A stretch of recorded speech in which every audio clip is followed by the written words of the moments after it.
OTSA que se presenta en el curso de horas a días y que genera una alteración en la función renal. En cuanto al contenido, vamos a ver desde la definición cómo identificamos esa lesión renal, pasando por las medidas que debemos tomar para prevenirla y cuando está instaurada tratarla, y cuáles serían las indicaciones entonces de iniciar terapia sustitutiva renal. En cuanto a la definición, es una pérdida abrupta en la función renal, y esta pérdida abrupta en la función renal queda definida como una disminución en la tasa de filtración glomerular. Entiéndase eso como una disminución entonces en la filtración del glomérulo, que en este caso debe ser medida directamente y no estimada a través de fórmulas, y como les mencionaba previamente, que se presenta en un periodo de horas a días. Esto va a generar una serie de alteraciones o de laboratorio que son los que nos van a ayudar a identificar, y es retención de urea, de otros productos nitrogenados como el nitrógeno ureico en sangre, la creatinina, y que puede llegar a alteración en otras de las funciones del riñón, que es la regulación de electrolitos y de líquidos. O sea que el paciente puede presentarse con alteraciones electrolíticas y con sobrecarga de volumen en este caso. Todo eso va a depender y se va a presentar de acuerdo a la tasa metabólica de cada paciente, al volumen de distribución, o sea, lo que quiere decir que será diferente en pacientes ancianos o en pacientes con malnutrición, y con el uso de algunos medicamentos que pueden ayudar a mejorar o empeorar la función renal, es decir, que pueden ser nefrotóxicos.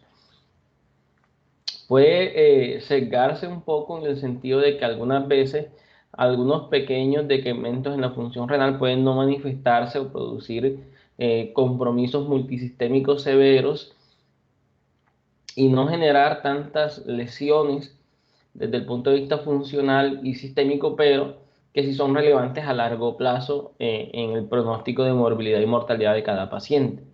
Eh,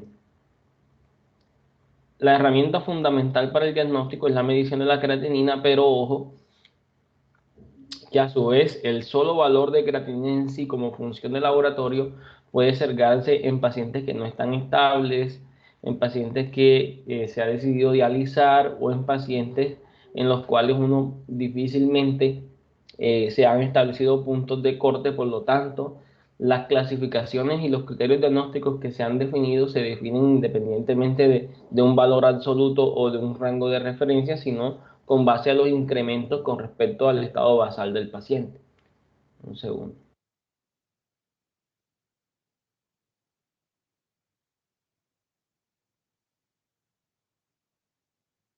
Desde el punto de vista funcional, es importante que nosotros interpretemos la relación que hay entre la tasa de filtración glomerular y la creatinina sérica. Y esto tiene relevancia por el hecho de que, eh, si ustedes ven en esta gráfica aquí, en este eje, en el eje de las X, van a ver los niveles de creatinina en miligramos por decilitro, y en el eje de la Y, el tiempo desde el inicio de la acute kidney injury o injuria renal o lesión renal aguda, ¿verdad? En días. Esto va desde mucho tiempo antes que se presente la lesión renal hasta 90 días. Entonces, fíjense el comportamiento. En rojo van a ver ustedes el comportamiento en tiempo real de la tasa de filtración, y en el triángulo morado van a ver el comportamiento de la creatinina. Fíjense que no es lineal, o sea, no se comporta de una forma lineal o de una misma forma. Es el comportamiento de la creatinina con respecto a la tasa de filtración. Si ustedes ven un paciente que está con un nivel basal de creatinina, ese es el paciente que ustedes, por ejemplo, aquí tenemos 270 días, ¿verdad? Que es en mucho tiempo previo, luego 3 meses previos y luego 30 días previos. Ese es el paciente que es hipertenso, diabético, que viene en control con ustedes y ustedes le hacen controles de creatinina y el paciente viene manejando 1.2, 1.3, 1.4 de creatinina. Ahí se mantiene el paciente. Resulta que ese mismo paciente maneja esta tasa de filtración glomerular que va, según lo que vemos acá, alrededor de 50, 55. Tiene una enfermedad renal crónica porque está por debajo de 60, pero se mantiene ahí estable. Resulta que el paciente en este día -1 o 0 fue expuesto a contraste o se tomó un medicamento que es tóxico para el riñón, y en este punto el paciente presenta un fracaso o una reducción importantísima en su tasa de filtración glomerular. Esta tasa de filtración glomerular en este caso cae de lo que sería alrededor de 50, cae alrededor de 10 mililitros por minuto de tasa de filtración. Ojo, no estoy hablando de una tasa de filtración medida o estimada por ecuaciones, sino simplemente estoy hablando de en tiempo real lo que sería esa tasa de filtración. Pero fíjense qué pasa con la creatinina. Esta creatinina en este día cero no se moviliza, ella empieza apenas a elevarse, y lo que vamos a detectar nosotros de creatinina elevada es aproximadamente 2 días después de que ha ocurrido en este punto específicamente una reducción importante de la tasa de filtración. Si nosotros no controlamos el evento que generó esa reducción de la tasa de filtración, esa creatinina puede ir aumentando y va a llegar a un pico de elevación a las 48 horas. Si uno controló y eso fue transitorio, pues la tasa de filtración empieza a recuperarse y mejora. Pero si no, entonces este paciente va a quedar con una elevación importante de la tasa de la creatinina, que se va a relacionar con una reducción importante. Por ejemplo, en este caso, que es el pico a las 4 días, el inicio de la elevación, vamos a borrar ya todo esto que tengo aquí, el inicio de la elevación ocurre a las 48 horas y el pico es a los 4 días, pero desde hace 48 horas previas el paciente ya tuvo una reducción importante en la tasa de filtración. Es decir, que cuando nosotros establecemos el diagnóstico de una lesión renal aguda basada en la creatinina, ya tenemos 48 horas de retraso desde el punto de vista fisiopatológico en el daño renal, y solamente esta elevación de la creatinina es evidente 48 horas después. Eso es algo que claramente no es culpa de nadie, sino de lo que tenemos como disponibilidad para la detección entonces de la lesión renal aguda. Por lo tanto, va a ser muy importante poder identificar entonces pacientes que estén en factores de riesgo importantes y prevenir que se presente, porque siempre cuando lo detectamos por creatinina estamos por lo menos 48 horas de retraso en cuanto a lo que sucede en la elevación y la reducción de la tasa de filtración. ¿Cuál es la relevancia de esto? O sea, ¿por qué es importante hablar de lesión renal aguda? Porque es lo mismo que hablar de lesión cerebrovascular o de evento cerebrovascular agudo, porque es lo mismo que hablar de lesión miocárdica aguda, porque cuando ustedes observan cualquier incremento, esta es una tabla de un artículo que fue publicado en artículos de ciencia clínica por el doctor Chertoff, mortalidad asociada con cambios en la creatinina sérica. Esta es una tabla en la que ustedes observan un factor que es el odds ratio. Este odds ratio les muestra la razón de riesgo, ¿verdad? De aumento en los valores de creatinina con mortalidad. Entonces, con cada elevación de la creatinina sérica 0.3, 0.5, 1 o 2, en este caso 2, ustedes van a observar que cuando se hace con odds ratios no ajustados, ajustados por edad y multivariables, o sea, incluyendo todas las variables además de la edad, se eleva hasta 16 veces el riesgo de mortalidad relacionado con elevaciones de creatinina por encima de 2 miligramos por decilitro en pacientes que previamente la tenía normal. Cuando son incrementos del 25, 50, 100%, la elevación es de 2, 4 y 6.5 veces respectivamente. Entonces, cualquier incremento en los valores de creatinina sérica nos produce un aumento en la mortalidad. Es decir, supongan ustedes que cualquiera de estos pacientes están hospitalizados por un infarto, están hospitalizados por una infección, por una sepsis, están hospitalizados por COVID, o sea, cualquier patología que ya de por sí aumenta la mortalidad del paciente y se genera una lesión renal aguda, eso le multiplica mucho más el riesgo de mortalidad. Un paciente que lucha por su vida y que nosotros estamos luchando por mejorar el pronóstico, la presentación de la lesión renal aguda ensombrece mucho más los desenlaces y por eso es muy importante que nosotros tengamos una conciencia desde el punto de vista de la importancia y de la relevancia de monitorizar, vigilar, prevenir y en ese caso diagnosticar tempranamente y luego tratar adecuadamente la lesión renal aguda. Un segundo.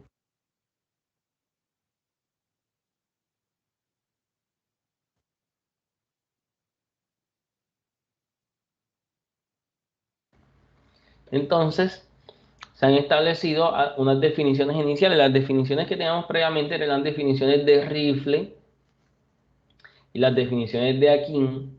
Eran definiciones que se basaban en, por ejemplo, el caso de Rifle era una sigla de Risk, Injury, RI, Failure, F, Loss y SRD, que es enfermedad renal en estadio terminal. Esas siglas en Rifle. Entonces nos buscaban algunos criterios característicos de cada uno de esos estadios, pero desde el punto de vista operativo no se ajustaban a la realidad del paciente.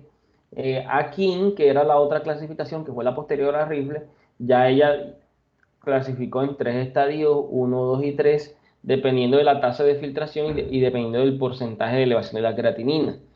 En el 2012 se encontró que la guía CADIGO, que es digamos que una estrategia global de desenlaces renales, eh, unificó esas dos clasificaciones de Akin y de Rifle y generó la definición CADIGO del 2012 para establecer el diagnóstico entonces de lesión renal aguda y esa es la que utilizamos hoy día, la definición CADIGO 2012. Con esa nosotros podemos definir a un paciente con lesión renal aguda si tiene un aumento en la creatinina sérica mayor o igual a 0.3 miligramos por decilitro. O sea, si usted tiene un paciente que le consulta a la urgencia, le hace una medición de creatinina y usted tiene la forma de que hace un mes, hace 2 semanas se hizo una creatinina y está en la urgencia está por encima de 0.3 miligramos dentro de las 48 horas del ingreso al paciente. Ojo, fíjense por qué, ya saben el por qué 48 horas, porque es el tiempo en el cual nosotros empezamos a detectar inicialmente la creatinina, el paciente tiene una lesión renal aguda. Si hay un aumento en la creatinina mayor o igual a 1.5 veces por encima de la basal, y esto ya es dentro de 7 días, entonces probablemente nuestro paciente tenga una lesión renal aguda.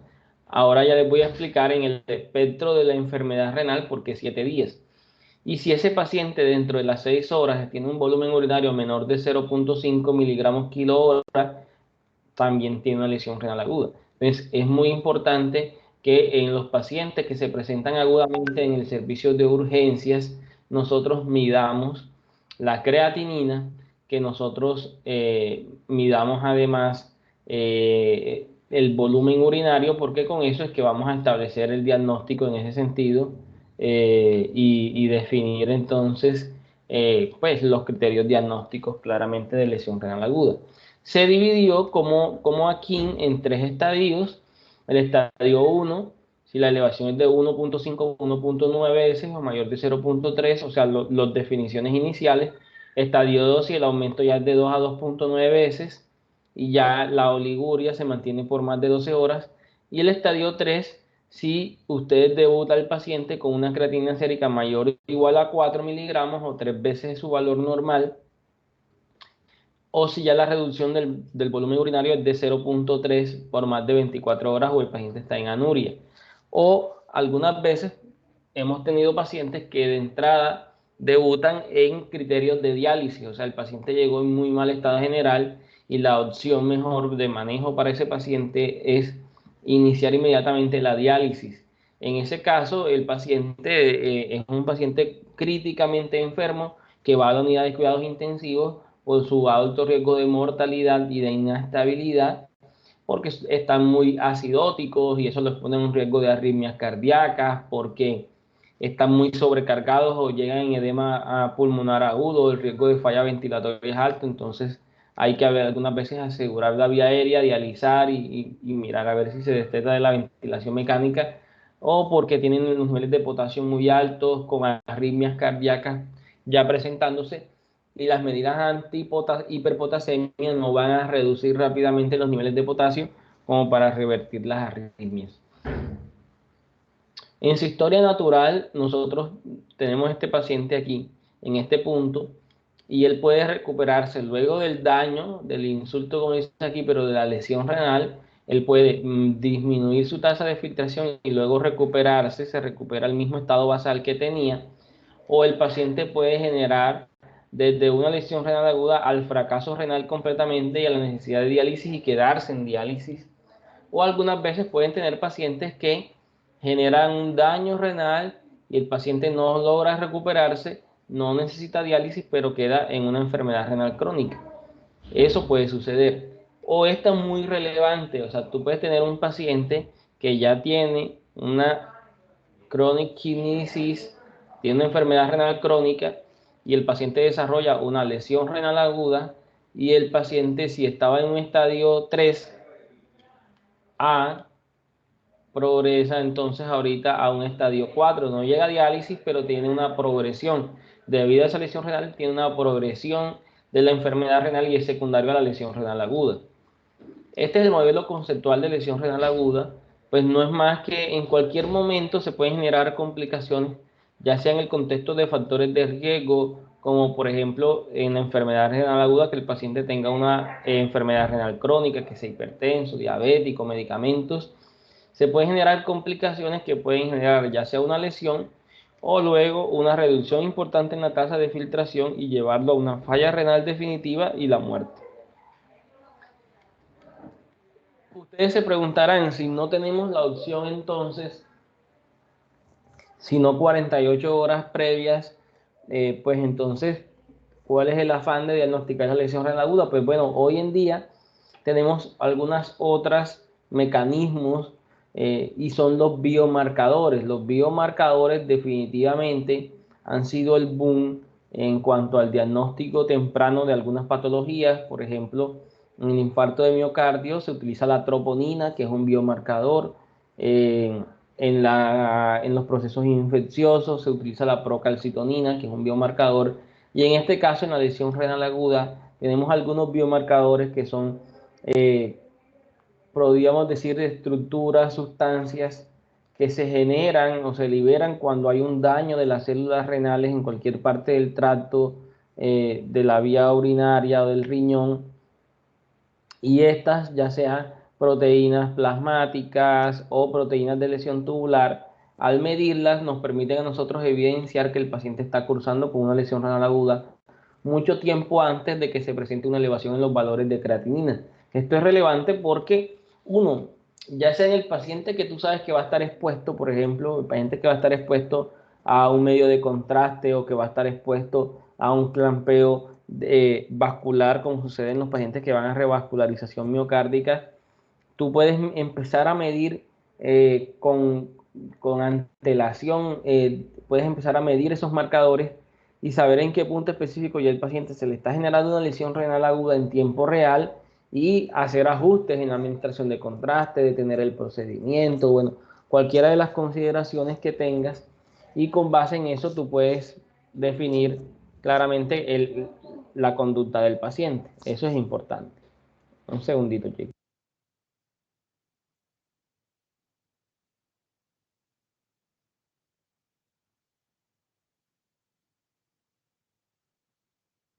Bien, entonces estos biomarcadores que tenemos la lipocalina asociada a la gelatinasa de los neutrófilos, que es el ENGAL. Este diagnóstico temprano, sobre todo, además nos ayuda a diferenciar necrosis tubular aguda de lesión prerrenal.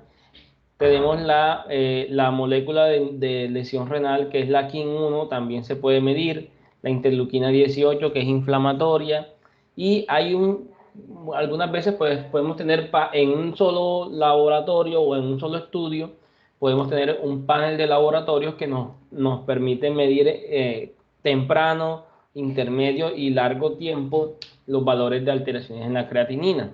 Entonces fíjense que cuando uno evalúa, por ejemplo, en estudios clínicos, la validación de estos biomarcadores, entonces definitivamente se ha encontrado que los biomarcadores que más tuvieron correlación o con el efecto pronóstico de definir qué pacientes iban a desarrollar de una lesión renal aguda moderada a severa, es decir, esos pacientes que iban a mayor riesgo de morbilidad, mortalidad o diálisis, que son los que uno quiere identificar, dos biomarcadores que son la metaloproteinasa de lesión tisular y el factor de crecimiento insulina light tipo 7 fueron de los que más correlación desde el punto de vista de área bajo la curva tuvieron ese tipo de rendimiento, pero cuando uno los mide incluso en forma conjunta, o sea, estos dos biomarcadores los mide juntos, el rendimiento desde el punto de vista de área bajo la curva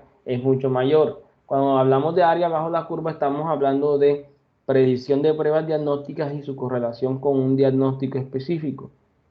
Entonces, mientras más se acerquen a la unidad, al 1, eso nos va a predecir una mayor correlación desde el punto de vista pronóstico en el caso de estas pruebas diagnósticas.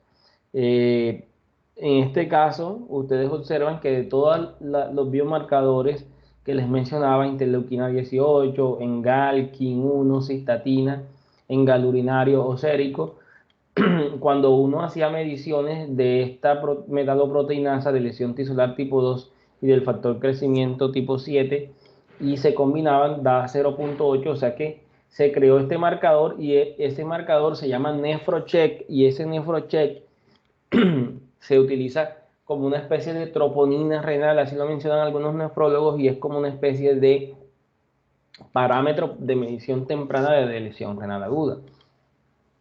Entonces, obviamente, en el espectro de la enfermedad renal, tú puedes tener pacientes en los cuales ya tienes un daño, ¿verdad?, renal, pero el paciente no ha tenido ningún cambio funcional, o sea, no ha tenido ninguna reducción en su tasa de filtración, por lo menos evidente desde el punto de vista de laboratorio o de ritmo diurético, pero ya tú ves que tiene una elevación de los marcadores y tú en este paciente puedes actuar para prevenir que llegue acá a una progresión con cambios funcionales, o sea, con una reducción de la tasa de filtración.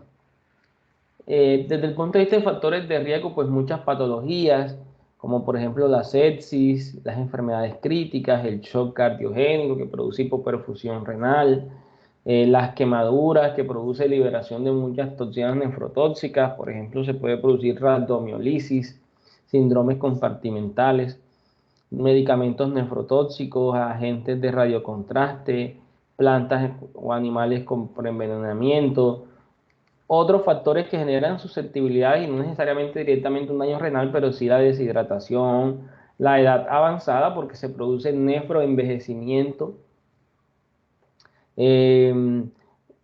Si el paciente tiene ya una enfermedad renal crónica o tiene cualquier otra enfermedad crónica, cardíaca, pulmonar, hepática, sobre todo la cirrosis hepática que puede producir síndrome hepatorrenal o la falla cardíaca que puede producir síndrome cardiorrenal, todos esos son factores de riesgo.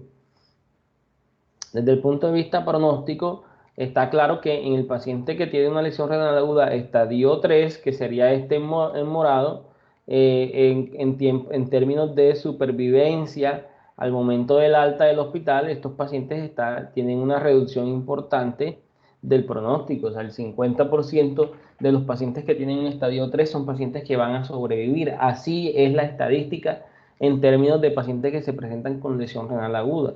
Obviamente que eso va a depender del paciente si uno logra revertir ese daño renal o no.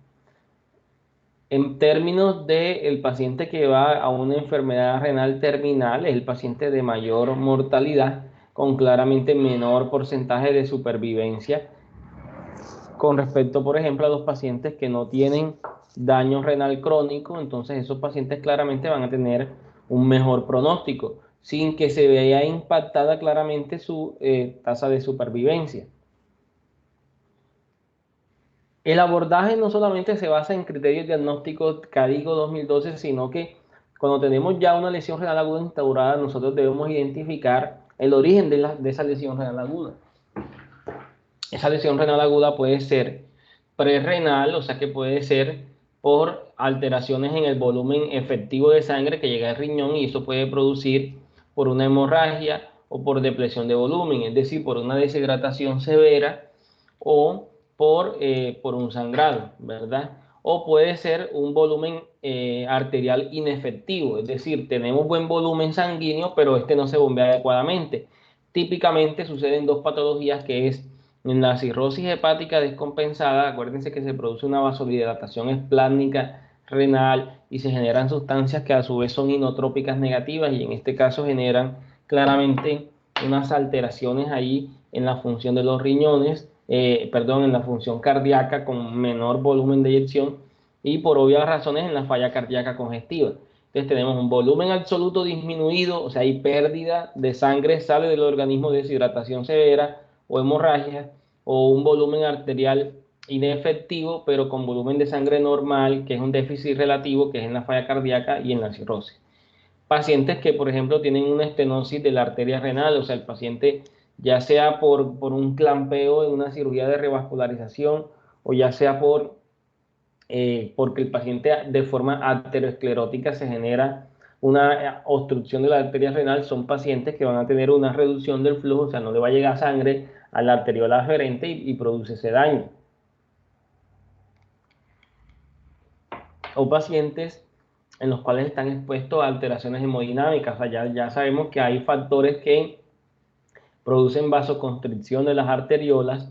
Podemos encontrar eso en pacientes que usan AINES, pacientes que usan IECA. Acuérdense que un paciente que tiene, si lo recuerdan en su farmacología, pacientes con estenosis unilateral de la arteria renal, son pacientes que cuando inicias un IECA o un ARA2, los pacientes pueden tener un fracaso renal agudo, porque eso genera a su vez vasoconstricción adicional de la arteria deferente y por ende puede empeorar el daño renal.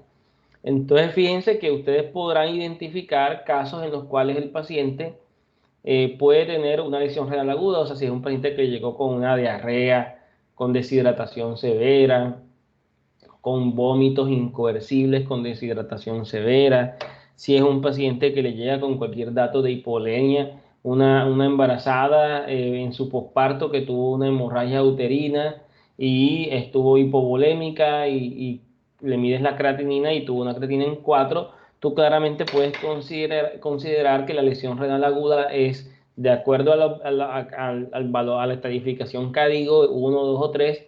Entonces tú puedes definir, tiene una lesión renal aguda, CADIGO 2, de origen prerrenal, porque tú crees que es por una disminución del volumen arterial efectivo. También se puede generar un compromiso renal intrínseco, y ya sea este puede ser vascular, en vasculitis, que generan daño de las arteriolas glomerulares, o se puede producir una glomerulonefritis aguda, es decir, que la glomerulonefritis pueden generar si se presentan en términos de una glomerulonefritis rápidamente progresiva, con elevación de la creatinina, disminución del flujo de la tasa de filtración. Ese paciente tiene una glomerulonefritis, pero, y se puede presentar con toda la constelación de síntomas del síndrome nefrítico, pero a su vez eso es una lesión renal aguda. Las nefritis intersticiales agudas, que a su vez la mayoría de las veces son asociadas a medicamentos, y aquí ojo con el omeprazol. No quiero decir que voy a generar fobia al omeprazol, sino que debe generarse una conciencia de indicar medicamentos cuando el paciente realmente tiene una indicación, no indicarlos por indicarlos. Y ojo con los AINES.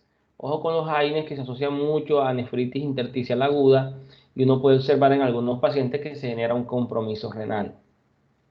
O se puede presentar la necrosis tubular aguda, que en este caso claramente el paciente va a tener características de lesión estructural renal, y que se puede dar en el contexto isquémica. Por ejemplo, un paciente que está expuesto a mucha hipovolemia, acuérdense que los túbulos, la perfusión es a través de las mismas arteriolas, y si hay una disminución persistente en el flujo a través de las arteriolas aferentes, puede convertirse en una lesión renal aguda prerrenal.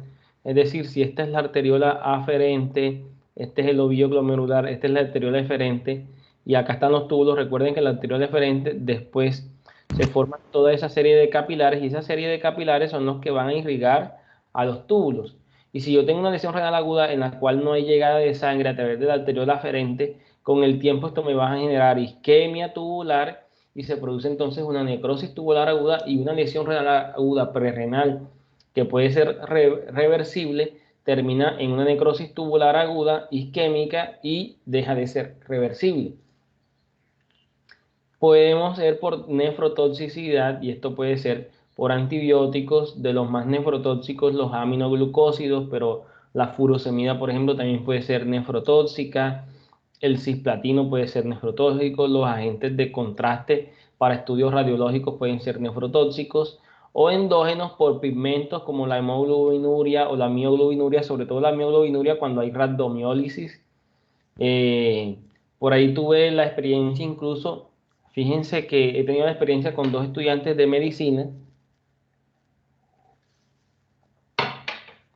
que por hacer ejercicio, por hacer ejercicio, a veces sin, digamos que la adecuada orientación, se excedieron en el peso algunas veces y eso generó que se generara daño muscular y en el caso de uno se generó una rhabdomiolisis que pudo haber comprometido en algo la función renal porque se depositan toda esa serie de pigmentos y producen daño directamente al riñón. Algunas veces la producción de proteínas tubulares, como en el mieloma múltiple, una patología hematológica, o por la formación de cristales con nefrocalcinosis o depósitos, como sucede en la hiperuricemia o con los cristales de oxalato cálcico. Digamos que, bueno, este es un esquema general de abordaje, pero bueno, no voy a entrar aquí porque digamos que es muy densa la gráfica, pero lo que quiere decir es que muchas veces cuando ustedes miden la creatinina, en este caso, podemos estar ante un paciente en el cual hay un aumento en la creatinina sérica y luego disminuye y el paciente no se genera un daño renal o se produce un aumento en la creatinina sérica que es persistente y se genera una lesión renal aguda y esta lesión renal aguda puede progresar luego a una enfermedad renal crónica cuando esto es persistente por más de 3 meses. Eso digamos que en términos generales lo que dice la gráfica. En cuanto al diagnóstico, entonces, además de todo ese mecanismo fisiopatológico de identificación de factores de riesgo y de etiología para definir si la lesión renal es prerrenal, esto es relevante porque desde el punto de vista terapéutico, aquí, si yo lo que tengo es una lesión prerrenal y es por sangre, pues yo le repongo sangre o hidrato a ese paciente y me mejora el riñón. Si yo le uso inotrópicos o estabilizo las patologías de base, mejoro el riñón del paciente. Si es una exposición a AINES o a un IECA y lo retiro, mejora el paciente. Si es una hipertensión maligna y se produce una lesión renal aguda por una emergencia hipertensiva, debo controlar la presión, mejora. Si trato e identifico la glomerulonefritis, mejora. Si suspendo el medicamento de la nefritis, puede que mejore. Pero si es, por ejemplo, postrenal y lo que el paciente tiene es una obstrucción de la vejiga o de los ureteres o tiene un cálculo en la uretra y no se lo retiro, pues el paciente progresa a una falla renal intrínseca, que es la que es menor potencialmente reversible. Entonces la identificación es importante. Entonces tenemos otros factores como medir la osmolaridad urinaria, como medir los niveles séricos, niveles urinarios de sodio, fracción excretada de sodio, que es el FENA, que si es menor del 1%, me sugiere a mí que es un origen prerrenal. En cambio, si muestro todos estos laboratorios, probablemente se asocia a una necrosis tubular aguda. El sedimento urinario, si yo encuentro células epiteliales tubulares, no células epiteliales de piel del paciente, sino tubulares renales, que eso nos lo debe describir bacteriología, o cilindros granulares, me hace pensar en que el paciente tiene una necrosis tubular aguda. Entonces, fíjense, son muchos los factores que podemos identificar. En la ecografía, si yo encuentro unos riñones muy pequeños, hipotróficos, menores de 10 centímetros, me hace pensar en una enfermedad renal crónica. Si yo pienso que son unos riñones de tamaño normal, si los encuentro en la ecografía, probablemente entonces estoy ante un proceso mucho más agudo y eso puede ser a una glomerulonefritis o a una lesión prerrenal. Si ya son unos riñones aumentados de tamaño, puedo pensar que el paciente tiene una enfermedad poliquística renal o una nefropatía diabética, o sea, cualquier factor. O si encuentro, por ejemplo, que hay una dilatación de la vía urinaria, una hidronefrosis, entonces pienso que el origen es una nefropatía obstructiva por un cálculo, cáncer, masas, cualquiera de esas alteraciones. Pero quiere decir que dentro del abordaje de la lesión renal aguda, solicitar una ecografía renal es importante para determinar si el paciente tiene datos de una enfermedad renal crónica o si el paciente tiene datos de una enfermedad renal obstructiva.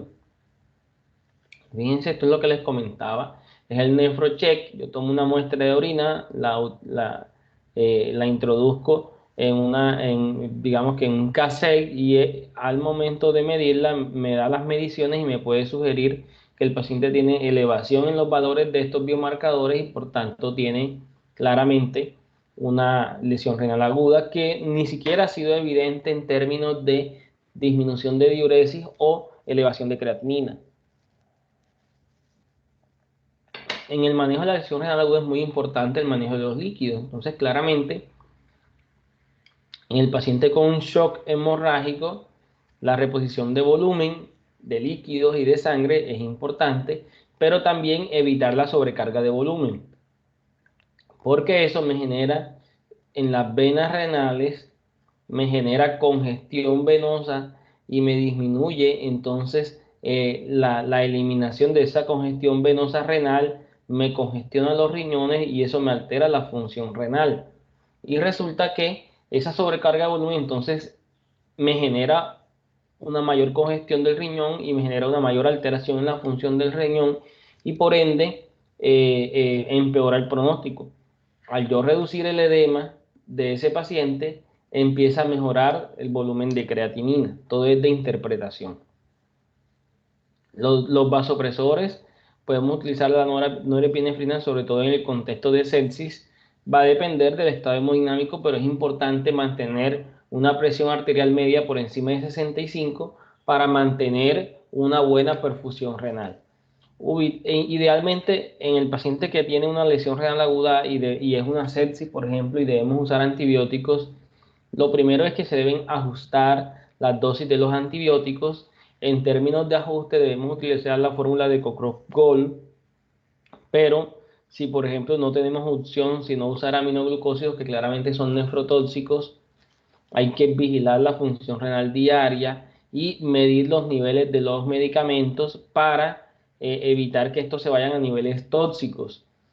Otro de los medicamentos muy tóxicos es la anfotericina B, la deoxicolato. Uno puede utilizar otras formulaciones que son lipídicas, que son más amigables con el riñón, que es la liposomal, y hacer monitoreo también de los niveles. El tratamiento es mantener un buen control de los factores que impactan en salud renal, que es el control glicémico. Entonces se recomienda que uno maneje niveles de glucosa de 140 a 180 miligramos por decilitro, tratar de no ir por debajo de eso, mantener un buen soporte nutricional y eso es 20 a 30 kilocalorías kilogramo día, mantener en los pacientes que no están con diálisis una restricción proteica de 0,8 a 1 gramo kilogramo día de proteínas. Idealmente de entrada, a menos que tú consideres que el paciente esté en congestión renal, la idea es no usar diuréticos. Es decir, si tú tienes una lesión renal aguda obstructiva, no debes usar diuréticos porque es una obstrucción la que está sucediendo ahí, tú tienes que liberar esa obstrucción. Si es un cálculo, si es que tiene una hiperplasia prostática, si es que tiene un cáncer de cervix que infiltró los ureteres, debes resolver la obstrucción. Entonces, en líneas generales, no se aconseja el uso de diuréticos porque la furosemida en la lesión renal aguda, fíjense, este es un diagrama de un forest plot que digamos que les ayuda a determinar eh, el beneficio a través del grupo de furosemida o a través del grupo de control, dependiendo de los valores de los puntos, nos muestra los riesgos relativos y las líneas nos muestran el intervalo de confianza. Entonces, cuando nosotros tenemos algo que favorece, por ejemplo, claramente el grupo de control, nosotros debemos buscar uno que esto esté a favor del grupo control o de la furosemida, si fuera en este caso, pero además que el intervalo de confianza no pase la unidad. ¿Listo? Entonces, por ejemplo, aquí vemos que no hay una gran diferencia entre el grupo control y el grupo de furosemida. Si bien hay una tendencia desde el punto de vista del O-ratio a favor del grupo control, o sea, en contra de la furosemida en lesión renal aguda, los intervalos de confianza traspasan la unidad. ¿Qué es un intervalo de confianza? Quiere decir que si yo lo tengo aquí el cuadrito, la mayoría de los pacientes están en este punto en el que se beneficia la furosemida, pero el intervalo de confianza es el 95% de los datos pueden estar, si este puede ser 4, el 95% que es, digamos que, no voy a decir que el promedio, pero es la mayoría de los datos están ahí en 4, el intervalo de confianza es ancho, puede ser que aquí sea 1 y acá sea 8. Entonces quiere decir que los datos de los resultados de los datos de determinado estudio, la mayoría están alrededor de 4, pero también pueden haber unos que están en 1 y otros que pueden estar en 8. Si el intervalo de confianza es cortico, o sea que nos da 4, pero hay algunos que están aquí en 3 y algunos que están acá en 4.5, es un intervalo de confianza estrecho que nos da mayor validez a este valor de 4. Entonces, si pasa la unidad, o sea, el punto en el que definitivamente favorece al grupo control, o sea, favorece el factor de riesgo o protege, entonces si pasa la unidad quiere decir que hay unos que benefician y otros que no, o sea, realmente no es de mayor relevancia. Por eso cuando nosotros hablábamos de intervenciones y el intervalo de confianza pasaba la unidad, o sea, pasaba el 1, es decir, que ustedes tienen un intervalo de confianza que es de 3, pero cuando lo ven en términos de intervalo de confianza está en 0.8, pero llega por acá a 1.2. El intervalo de confianza ustedes lo van a ver así: riesgo relativo de 1.9, pero va de 0.5 a 7.26. Entonces 0.5 acá, 7.26 por acá. Pasa la unidad, es porque ustedes ven que ese resultado no es tan relevante, porque hay unos datos que están acá a favor de la furosemida, pero hay otros datos que están a favor del grupo control. O sea, no es relevante en términos de intervalo de confianza. Entonces, lo que uno interpreta aquí es que no hay, digamos que una relevancia de la furosemida en protección de desenlaces renales, ni tampoco a favor del grupo control. El grupo control pueden ser líquidos o puede ser no ejercer ninguna conducta. ¿Cuál sería el papel potencial de la furosemida? Pues en un paciente que tiene un edema pulmonar, pues la utilizas para evitar que haga una falla ventilatoria. Algunas veces con otros medicamentos que pueden ser nefrotóxicos lo utilizas. Como factor pronóstico, ahora les voy a mostrar algo que se llama prueba de estrés de la furosemida, en la cual nosotros podemos observar si en una lesión renal aguda intrínseca si hay reserva renal o no. En la hipercalcemia, que uno utiliza mucho líquido en la lesión renal aguda asociada a hipercalcemia para evitar que haya sobrecarga de volumen, utiliza la furosemida.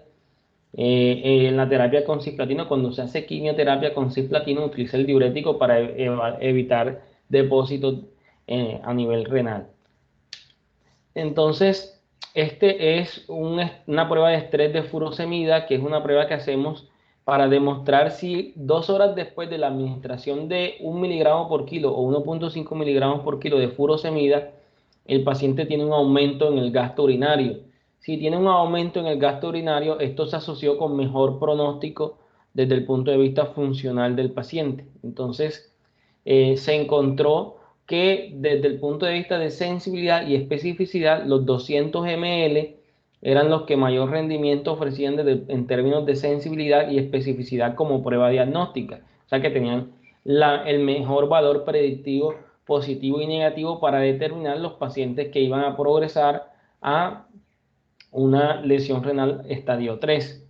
Entonces tú haces una dosis de 1 miligramo o 1.5 miligramos por kilo, observas en las próximas 2 horas. Si es menor de 200, es muy probable que ese paciente te va a progresar a una falla renal terminal o a una necesidad de diálisis. Otro de los parámetros es definir la anticoagulación. Uno debe ajustarlos de acuerdo al tipo de diálisis y muy importante definir cuándo un paciente en lesión renal aguda necesita hemodiálisis. Eso es en los pacientes que tienen alteraciones severas en su estado de electrolitos o del estado ácido base. Entonces, si usted tiene un paciente con una sobrecarga de líquidos que es refractaria, es decir, el paciente llegó en edema pulmonar, le hicieron furosemida y no respondió a la furosemida, persiste con disnea, tienen que dializarlo para ultrafiltrar, sacar volumen, si no el paciente les va a hacer una falla ventilatoria y se va a morir de eso. Entonces hay que dializarlo.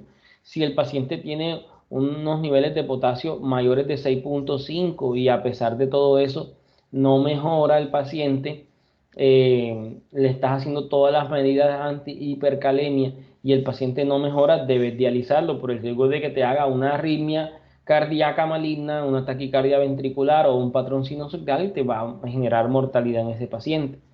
Si el paciente llega con signos de uremia, este término usado para determinar alteraciones funcionales del paciente que se asocian a esa acumulación de toxinas no medibles por parte del fracaso renal y te puede generar una pericarditis urémica, una encefalopatía, más que una neuropatía, es una encefalopatía urémica, alteración secundaria, alteraciones en el estado mental, entonces te puede producir claramente en ese contexto una indicación de diálisis. Si el paciente tiene una acidosis metabólica severa, o sea, un pH menor de 7,1, si yo hablo de menor de 7,1 es que el paciente tenga un pH de 7 hacia abajo, que no responde con un bicarbonato menor de 8, o sea, una acidosis metabólica severa, hiperclorémica, o sea, secundaria a la lesión renal aguda, y que no responde a las medidas iniciales o de reversión del daño renal, ese paciente tiene indicación de diálisis.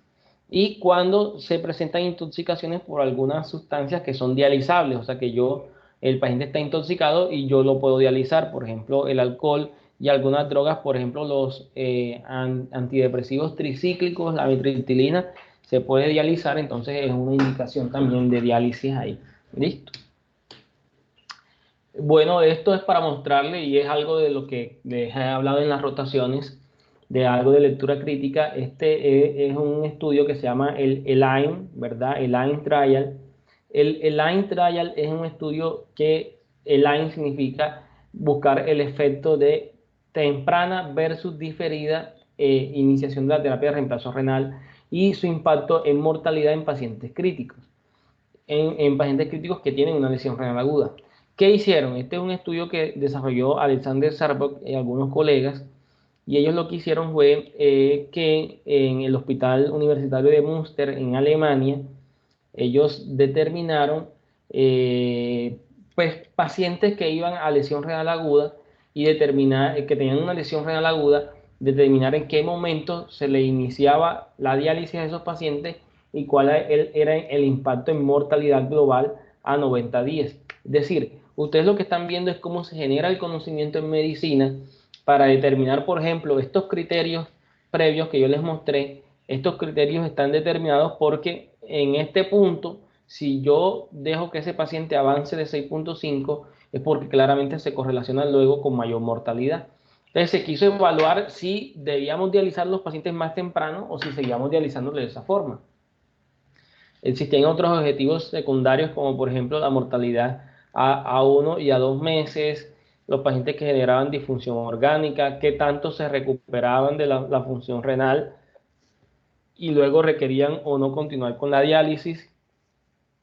Y lo que se encontró entonces, bueno, esto es importante cuando ustedes vean el análisis del diseño del estudio, siempre que lean un artículo en inglés o un artículo científico, van a encontrar una parte de metodología y ahí van a encontrar el diseño del estudio. Entonces, los estudios que son aleatorizados, quiere decir que cuando tú estás ingresando a los pacientes a esos estudios de forma ciega, unos pacientes se van a un brazo o al otro del estudio, o si son 3 brazos, tú no sabes para dónde brazo ese paciente, o sea, tú no sabes qué intervención va a recibir ese paciente, porque eso es de forma aleatorizada, porque si no, por ejemplo, yo quiero evaluar este medicamento contra este, a ver cuál va mejor, y resulta que yo soy el dueño de este medicamento que está en mi mano derecha, y si yo veo, no, mira, este se ve mejor, dale el mío, porque yo sé que le va a ir mejor.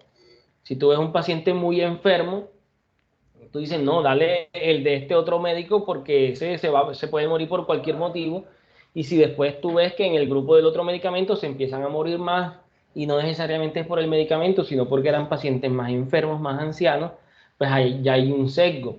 Y lo mejor entonces es que eso sea de forma aleatorizada, o sea, que se dé al azar la elección de qué individuos van a determinado brazo de tratamiento. Se desarrolló en un solo centro, dos grupos paralelos, o sea que tú hacías la intervención y ibas vigilando claramente cuál era la evolución. Eso se desarrolló entre el 2013 y el 2015, es decir, que hacer estos estudios demora tiempo y entonces se reclutaban los pacientes con criterios de lesión renal aguda basados en mediciones de creatinina y gasto urinario. Estas son las características, entonces cuando ustedes, por ejemplo, no, que ustedes en farmacología se usa enalapril en pacientes con hipertensión, se usa losartán en pacientes con hipertensión. Ustedes, por ejemplo, revisan los estudios que evidenciaron los beneficios en el uso del enalapril y del losartán y ustedes deben evaluar esas características basales. Entonces, ustedes encuentran, por ejemplo, que el promedio de edad de esos pacientes es de 65 y de 68 años. Quiere decir que si su paciente está en ese rango de edad, es el que mayor se beneficia de los resultados, por ejemplo, de este estudio. Si ustedes en el enalapril, supongamos que hay un solo estudio en el mundo que valide enalapril y es un estudio en el que sus características es de 40 años de los pacientes y su paciente tiene 80 años, es probable que no vaya a obtener los mismos beneficios que se muestran en el estudio porque ya su paciente no tiene las mismas características basales que los que tuvo la población del estudio. Fíjense que la mayoría de los pacientes eran hombres, 78%, 68% en el grupo control.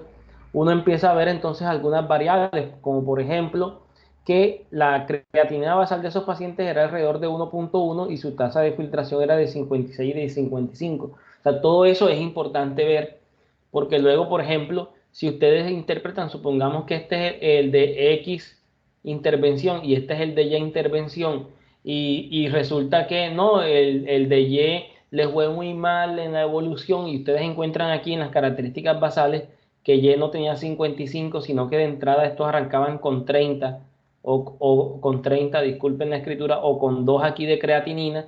Ustedes dicen, ah, no, pero es que obviamente les iba a ir peor porque esos pacientes de entrada ya tenían una creatinina más alta. Uno creería, ¿no? En investigación todo tiene que ser muy transparente, pero a veces es así. O sea, a veces tú quieres, ¿por qué? Porque esto lo patrocinan laboratorios, los laboratorios que invierten en la producción de un medicamento y ellos deben evaluar evidencia científica para el uso de ese medicamento y al final tú ves las conclusiones, no, tal medicamento mostró un beneficio en mortalidad importante y tú resulta que vas a ver que cuando se compararon el beneficio del medicamento, los pacientes eran muchísimos más sanos que los que tú vas a tener en la vida real, o sea que realmente no te va a rendir igual. Esto es el análisis crítico de la literatura científica, no tragar entero. Entonces, si yo me voy, por ejemplo, 1.1, si aquí fuera, por ejemplo, 2 de creatinina en ambos brazos, yo diría, ah, pero es que partiendo con 2 de creatinina, si tú partes con pacientes muy enfermos, cualquier beneficio que encuentres es bueno. Pero es que mis pacientes tienen 1 de creatinina de entrada, los que yo veo en mi consulta, los que yo veo en mi urgencia, entonces quizás esos pacientes no se benefician tanto. Así, todos esos factores, entonces tú ves las comorbilidades. Entonces, por ejemplo, usted va a encontrar en algunos aspectos, supongamos aquí no hay ningún paciente, no sé, con anemia, supongamos, no hay ningún paciente con anemia aquí en comorbilidades, entonces las conclusiones del estudio pueden diferir que tú no puedes utilizar este medicamento o esta intervención en pacientes con anemia porque simple y llanamente no había pacientes con anemia en el estudio. Usted va a encontrar, por ejemplo, un beneficio de un medicamento X o Y, pero resulta que ese estudio no era validado en pacientes diabéticos y por ende no puedes utilizarlo en diabéticos simple y llanamente porque no hay evidencia científica en diabéticos, pero sí lo hay en hipertensos, en hipocosos. En términos generales, así van escudriñando ustedes y analizando, no es leer las conclusiones del estudio, sino escudriñando el diseño, las características del estudio, cuál es el tipo de intervención y luego se van a los resultados. Los resultados se los observan por lo general en estas gráficas, ¿verdad? Estas gráficas, en este caso, ustedes van a observar aquí en el eje vertical la probabilidad de mortalidad global en porcentaje, es decir, de 0% de mortalidad a 100% de mortalidad, y los días desde la aleatorización. Acuérdense que en el objetivo primario del estudio era evaluar la mortalidad global a 90 días. Esta es la razón por la cual se hizo el estudio.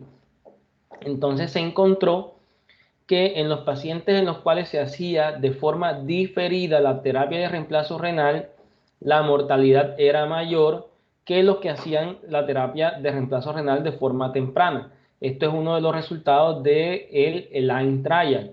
Cuando ustedes se van a ver los datos, el hazard ratio es de 0.6. Acuérdense de la gráfica que yo les mostré, que tenía el 1 aquí, ¿verdad? Y los intervalos de confianza. Entonces, 0.66 quiere decir que aquí está el HR, el hazard ratio, y el intervalo de confianza va de 0.45 a 0.97. O sea que si es 0.66, el bigotico, que es el diagrama de bigotes, como se llama esa tabla o esa gráfica, el bigotico de intervalo de confianza llega a 0.45 y llega a 0.97 aquí. Entonces tienen un hazard ratio de 0.66 con el bigote que no traspasa la unidad. O sea, son relevantes porque todos, el grupo de datos, todos los resultados favorecen el grupo de terapia temprana, que en este caso es esta que ustedes ven aquí, con una reducción importante de la mortalidad. En términos de riesgo es alrededor del 44%. Entonces, fíjense la importancia, la relevancia de las reducciones en mortalidad y de a su vez de la interpretación. Puede que, por ejemplo, a usted les diga a 90 días si hubo reducciones de la mortalidad, porque fíjense, es menor de 1 el hazard ratio y no traspasa la unidad, pero yo podría decir que a 28 días no hay impacto porque si bien es de 0.64, el intervalo de confianza traspasa la unidad aquí, traspasa la unidad acá. O sea, en el resto de los desenlaces renales no hay beneficio porque traspasa la unidad. Quiere decir entonces que en términos de interpretación, yo puedo decir que si bien reduce la mortalidad a 90 días, no hay un impacto en mortalidad a 28 días, ni a 60 días, ni en términos de disfunción orgánica o de duración de la terapia de reemplazo renal. Esa es la interpretación que debemos hacer nosotros de la literatura. Entonces yo me puedo ir tranquilamente en un artículo científico a ver las gráficas, veo el diseño, veo las características basales de la población para ver si se ajustan a los pacientes que yo veo en mi día a día y luego me voy a los resultados, pero no a tragar entero de decir que hay beneficios, sino a interpretar cuáles son los beneficios reales, que en este caso serían solamente de 90 días de mortalidad. O sea, la duración puede ser la misma, porque si puede ser la misma en un paciente, y en el resto de 9 pacientes no fue así, pero ese uno paciente puede ser el paciente que tú estás tratando. Entonces uno no le puede vender la idea al paciente de que sí o de que sí o de que no, sino que debe ser en términos de interpretación. Fíjense que en términos de recuperación de la función renal al día 90, fíjense el odds ratio, que es otra forma, o hazard ratio, 0.55, 0.32 a 0.93, o sea que aquí se hay evidencia. Luego fíjense que acá en recuperación ya al día 90 ya no hay una clara recuperación en términos de otros factores por los intervalos de confianza amplios. Eso es la interpretación de las razones de riesgo y de los intervalos de confianza del 95%. Cuando suspendemos la terapia de reemplazo renal, pues cuando hemos observado una recuperación de la función renal intrínseca. Y esto es en los pacientes que habían estado previamente oligúricos en un aumento del gasto urinario, que el nefrólogo considera que se puede suspender la terapia de reemplazo renal y el paciente mantiene unos buenos niveles de diuresis y unos buenos niveles de ácido de azoados, o tú ves que ese paciente está con 2, 3 de creatinina, pero mantiene el potasio en las metas, no hay alteraciones en la presión arterial, no genera sobrecarga de volumen. Es decir, que es un paciente que en ese espectro, ¿verdad?, de la historia natural de la enfermedad, que la gráfica que les mostré de las varias desenlaces, tuvo una lesión renal aguda, pasó una enfermedad renal crónica, pero no quedó en una enfermedad renal terminal. Entonces suspendemos la terapia renal en la hospitalización. ¿Listo? podemos utilizar muchos parámetros para definir suspender la diálisis, por ejemplo, la resolución de la hipercalemia, o sea, el paciente ya tiene potasio normal, es lo que les mencionaba, le haces unos gases y no está acidótico, está con buena diuresis, no está con sobrecarga de volumen, se mantienen los niveles de creatinina y de BUN previos al inicio de la diálisis, ya están normales, entonces tú consideras que el paciente puede suspenderse la terapia de reemplazo renal, la presión se mantiene bien, no está con disnea porque no tiene sobrecarga, si tuvo una encefalopatía urémica y ya mejoró la parte neurológica, todos criterios que nos muestren de acuerdo a lo individual de cada paciente. ¿Listo? Bueno, chicos, eso digamos que es lo relevante con respecto a lesión renal aguda. Dejo abierto a preguntas, inquietudes que tengan con respecto a este tema.